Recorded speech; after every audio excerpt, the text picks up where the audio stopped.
Sally Field truly hated him more than anyone. Sally Field was born Sally Margaret Field on November 6, 1946 in Pasadena, California. Field's path to stardom began with humble roots. Her mother, Margaret Field, was also an actress, and her stepfather, Jock Mahoney, was a stuntman and actor. These early family ties to Hollywood introduced her to the entertainment world, but her journey was far from effortless. Sally's childhood was marked by emotional challenges and the difficulties of living in a blended family. She often described herself as shy and insecure. Yet her natural talent and charisma soon shone through. After graduating from Birmingham High School in Van, New York, she landed her first big break in television, a moment that would define the start of her career. In 1965, Sally Field became a household name as the star of Gidget, a light-hearted sitcom about a spirited teenage surfer. The show only lasted one season, but it showcased her radiant energy and comedic timing, instantly endearing her to audiences. Not long after, she took on another iconic role in The Flying Nun, 1967 to 1970, where she played Sister Bertriel, a cheerful nun who could literally fly. Though the series was popular, Field later admitted she struggled with being typecast as a cute, perky girl, yearning instead for more serious and meaningful roles. This period in her life marked a turning point, a time when she fought to redefine herself as an actress capable of more than just sitcom charm. Determined to evolve beyond her television image, Field began studying acting with the legendary Lee Strasberg at the Actors Studio. The experience transformed her craft and gave her the confidence to pursue deeper, more emotionally challenging roles. Her persistence paid off when she delivered a stunning performance in the 1976 made-for-TV movie Sybil, portraying a young woman with dissociative identity disorder. The role required extraordinary emotional range, and Field's performance was universally acclaimed, earning her an Emmy Award and permanently altering the trajectory of her career. For the first time, Hollywood began to see Sally Field not as a lightweight TV actress, but as a serious dramatic talent. Her success in Sybil opened the door to film roles that would showcase her full range. In 1979, she starred in Norma Ray, a powerful drama about a Southern mill worker who becomes a union activist. As Field brought authenticity, grit, and passion to the character, the role resonated deeply with audiences and critics alike. Her portrayal earned her the Academy Award for Best Actress, and her heartfelt acceptance speech, "You like me, you really like me," became one of the most quoted moments in Oscar history, symbolizing both her relief and her joy at finally being recognized for her talent. Throughout the 1980s, Field continued to shine in a diverse array of roles. She starred alongside Burt Reynolds, with whom she also shared a romantic relationship in Smokey and the Bandit, 1977, and The End, 1978. Though their relationship eventually ended, it played a significant role in her personal and professional life, as both actors became one of Hollywood's most talked-about couples. Field also gave memorable performances in Places in the Heart, 1984, for which she won her second Academy Award, and Steel Magnolia, 1989, a film which showed her ability to blend strength and vulnerability as a mother coping with love and loss. In the decades that followed, Sally Field continued to prove her enduring power as an actress. She appeared in Forrest Gump 1994 as Tom Hanks's loving mother. The role was iconic in its own right. Later, she transitioned seamlessly into television once again, earning acclaim for her work in ER and Brothers and Sisters, where she played the matriarch of a complex modern family, a performance which earned her another Emmy.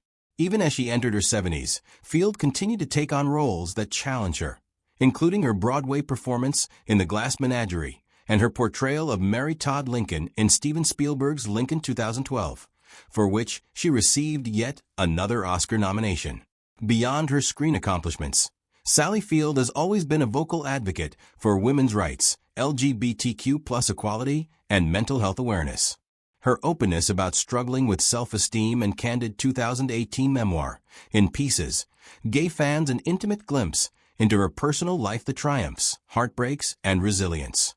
The memoir showed the strength that lay behind her vulnerability, These emotions resonated through readers who admired the courage and authenticity displayed. Sally Field's personal life is as storied as her career, filled with love, partnerships, and personal developments that are reflective of the strength of this woman and artist. The first marriage came in 1968 to Stephen Craig, when she was still coming out of her early TV fame in Gig and The Flying Nun. Marriage came at a time of transformation in her life personally and professionally when she tried to redefine herself beyond light-hearted roles that brought her early fame. Though Field and Craig divorced officially in 1975, they had been separated since 1973, a period during which Field started pursuing leading roles in more mature and challenging acting roles that would redefine her career. Together, they bear two sons, Peter Craig in 1969 and Eli Craig in 1972. Both sons went on to make their mark on Hollywood creative achievements while following their mother's footsteps. Peter became a novelist and screenwriter, managing to contribute to major films such as The Town 2010 and Top Gun Maverick 2022. On the other hand, Eli, as both an actor and director, managed to claim his dark comedy entitled Tucker and Dale vs. Evil 2010. Often, Field has spoken of her pride in her sons, emphasizing how close their family is and how motherhood finally settled her down amidst turmoil experienced throughout her years within the entertainment industry. After the end of her marriage with Craig, Field entered one of the most talked-about relationships in her life with Hollywood star Burt Reynolds. Their romance between 1976 and 1980 was full of passion and public interest. The two were filming the action comedy Smokey Key and the Bandit 1977, a box office phenomenon that would turn them into one of the most favorite screen and off-screen duos of the late 1970s. Their unfailing chemistry led them to work together 3 more times, Smokey Key and the Bandit 2, 1980, The End, 1978, and Hooper, 1978. Off-screen, however, their relationship was as tumultuous and complicated as it was filled with affection. Field later described Reynolds as someone she deeply cared for, but who struggled with vulnerability and control, which ultimately strained their bond. Despite this, their official breakup in 1980 did nothing to separate the two, who continued with On Again, Off Again until finally parting ways in 1982. By the time both Reynolds and Field reflected on their time together, there was a lingering affection, accompanied by a feeling of unresolved emotion. Reynolds famously called Field the love of my life in his 2015 memoir, while Field, though fond, admitted to her own memoir, in Pieces 2018, that their relationship had been emotionally complex and at times difficult. It wasn't until 1980 for that Sally Field fell in love again, and this time married film producer Alan Griezmann. Now at the time, their relationship took place when Field was one of the established actresses in Hollywood, winning 2 Academy Awards for Norma Ray, 1979, and Places in the Heart, 1984. With Grime Man, she welcomed her third son, Sam, in 1987, adding another bright light to her family. This is where Field often voices her warmth and admiration for Sam, who became a writer and public advocate, coupled with a close-knit and supportive nature of her family life. Despite all this busy and demanding career, Field had always put motherhood in the first place and tried to combine her career with the upbringing of her children, a balance she described as challenging and at the same time deeply rewarding.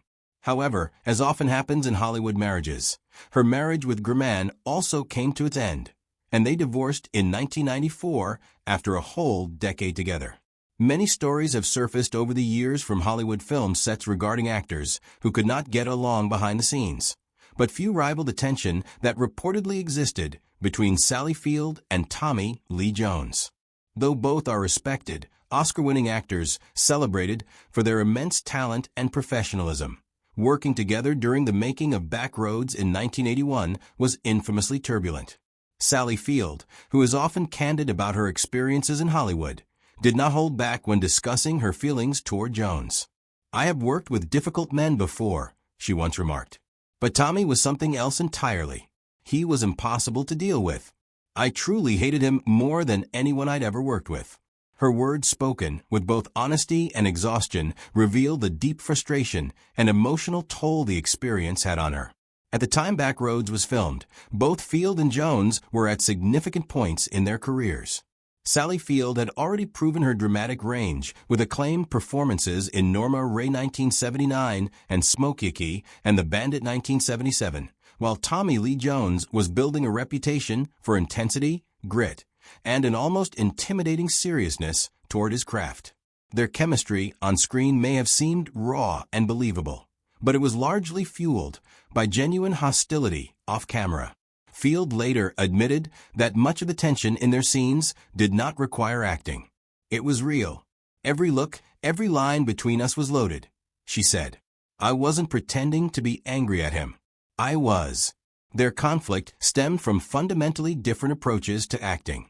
Field was known for her emotional openness and collaborative style, while Jones was infamously brooding, methodical, and often dismissive of others' opinions. He had a reputation for being domineering and argumentative on set. And for Field, who valued mutual respect and empathy, his attitude was intolerable. He could be condescending, she explained. He treated me like I didn't know what I was doing, and I had already won an Academy Award. It was insulting. Many crew members later described the atmosphere on set as tense and exhausting, with long silences and palpable animosity between the two leads. Despite their personal dislike, the film required them to share numerous intimate and emotionally charged scenes. The irony was that their fiery interactions made their on-screen relationship electric. Critics noted the realism and edge in their performances, unaware that it was largely a reflection of genuine conflict. Field later confessed that she sometimes channeled her real frustration into the character. I used every ounce of irritation I felt toward Tommy to fuel my performance, she said. It was cathartic in a strange way.